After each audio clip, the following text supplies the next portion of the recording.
বিয়ের পর মেয়েরা বাবার বাড়িতে আসলেই অতিথি হয়ে যায়। এবার বাড়ি থেকে ফেরার সময় বুকটা ফেটে যাচ্ছিল। দীর্ঘ 1 মাস বাড়িতে থেকে এবার নিজের গন্তব্যস্থলে ফেরার পালা। যেতে ইচ্ছে করছিল না, মনে হচ্ছিল মায়ের কাছেই থেকে যাই, কিন্তু মেয়েদের তো আর কোনো উপায় নেই, এটাই নিয়তি। যাই হোক, গত শুক্রবার হলো আমরা ঢাকায় ব্যাক করেছি। আমরা আসার আগের দিন বিকালবেলা এই তো বাসার সামনে হলো ঝালমুড়িওয়ালা এসেছে, তো সেখান থেকে হলো আমি সবার জন্য কিনছিলাম। বাড়িতে থাকাকালীন প্রায় এই ঝালমুড়িওয়ালার কাছ থেকে ঝালমুড়ি কিনে সবাই মিলে একসাথে খেয়েছি। ঝালমুড়িওয়ালা খুবই মজা করে ঝালমুড়ি বানায়। ওনাকে বলা ছিল যে আপনি যখনই এই দিক দিয়ে যাবেন তখনই আমাদেরকে ঝালমুড়ি দিয়ে যাবেন, তো উনি সেই কথা মতোই মাঝে মাঝেই এদিক দিয়ে যখন যেত তখন আমাদের ঝালমুড়ি দিয়ে যেত আর কি। এই তো সবাই মজা করে খাচ্ছিলাম, আর জানি না সবাই মিলে এভাবে আবার কবে খেতে পারবো, আবার কবে একসাথে হতে পারবো, যেহেতু কালকেই চলে যাব। তো এটা ছিল হলো শুক্রবারের সকালবেলা। সবাই মিলে এই যে আমাদের সব কিছু গুছিয়ে দিতে ব্যস্ত। কাকিরা, আম্মু সবাই মিলে হলো সব কিছু বস্তায় ব্যাগে ভরছে। আমার বাসায় এসে যাতে 1-2 দিন রান্না করা না লাগে সেজন্য আম্মু সব কিছু রান্না করে ফ্রোজেন করে রেখেছিল আগের দিন, তো সেগুলোও হলো এই তো ব্যাগটাকে সব কিছু ভরে দিল। আর ফ্রোজেন মাছ, মাংস, তারপর দুধ, আরও অনেক কিছু এই বস্তা ভরে দিয়েছে। তো যাই হোক, মায়েরা মনে হয় এমনই, মেয়ের কষ্ট একমাত্র মায়েরাই বোঝে। তো এই দিন হলো দুপুরবেলা, মানে আমরা যেদিন ঢাকায় ব্যাক করেছি সেদিন দুপুরবেলা মেজো কাকি আমাদের খাবারের আয়োজন করেছিল। ঈদের সময় বলেছিল, কিন্তু ঈদের সময় মেহেরিমার বাবা থাকতে পারেনি, তাই আজকে যাওয়ার আগেই কাকি এই আয়োজনটা করেছে।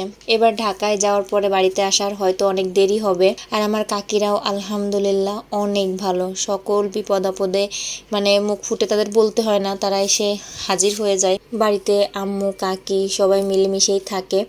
আর আমাদের কাজিনদের ভিতর ছেলেদের সংখ্যা বেশি, মানে আমার 3 চাচাদের মধ্যে ছেলেদের সংখ্যা হলো বেশি, মেয়েদের সংখ্যা মাত্র 3 জন। মানে আমরা 2 বোন আর আমার ছোট কাকুর হলো একটা মেয়ে। তো আমাদের জামাইদের সৌভাগ্য এটা যে মানে মেয়েদের সংখ্যা কম, তারপরে আবার মাত্র 2টা জামাই, এর জন্য আলহামদুলিল্লাহ সবার কাছ থেকে এত ভালোবাসা পায় ওরা।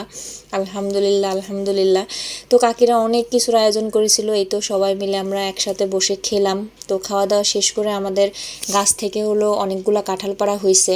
আমাদের গাড়ির যে ড্রাইভার এসেছেন, তো উনি হলো গত মাসে আমাদেরকে বাড়িতে দিয়েও গেছিলেন, তো তখনও ওনাকে কয়েকটা কাঁঠাল দেওয়া হয়েছিল, তাই এবারও একটু বেশি করে দিয়ে দেওয়া হচ্ছে আর কি। তো খাওয়া দাওয়া শেষ করে অনেকক্ষণ রেস্ট নিয়েছি, আর এখন একদমই সময় নেই, বিকাল হয়ে আসছে। তো সব ব্যাগ বস্তা সব কিছু হলো গাড়িতে তোলা হচ্ছিল। আর এই সময়টা আমার যে কেমন লাগতেছিল, এখনো ভয়েস দিতে গিয়ে আমার একদম গলা বন্ধ হয়ে আসতেছিল। তো যাই হোক, সবারই চোখে পানি ছিল। অনেক চেষ্টা করেছি যেন আমি আমার চোখের পানিটা ঠেকাতে পারি, যেন আমার কান্না না পাই, কিন্তু পারিনি। বহুদিন পর হলো বাবার বাড়িতে 1 মাসের মতো থেকেছি, এর জন্য আরও বেশি কষ্ট হচ্ছিল। আর মেহেরিমার কথা কি বলবো, ও তো সবার কান্না দেখে প্রায় কান্না করেই দিয়েছিল। তো যতদিন বাড়িতে থেকেছে পুরো বাড়িটা একাই আনন্দে ভরিয়ে রেখেছে। আর আমার চাচাদের মধ্যে হলো আমারই একটাই মেয়ে, মানে একটাই নাতনি, তো বুঝতে পারছেন ও কতটা আদরের, সকলের চোখের মণি, সবসময় একদম সবাই মাথায় করে রাখে ওকে। যাই হোক, মেয়েদের জীবন এমনই, যত আদরের রাজকন্যাই হোক না কেন বাবা মাকে ছেড়ে ঠিকই স্বামীর ঘরে যেতে হয়, এটাই নিয়তি। তো এই তো আমরা রওনা করে দিয়েছি। তো সবাই আমাদের জন্য দোয়া করবেন, ভালো থাকবেন সবাই। আল্লাহ হাফেজ।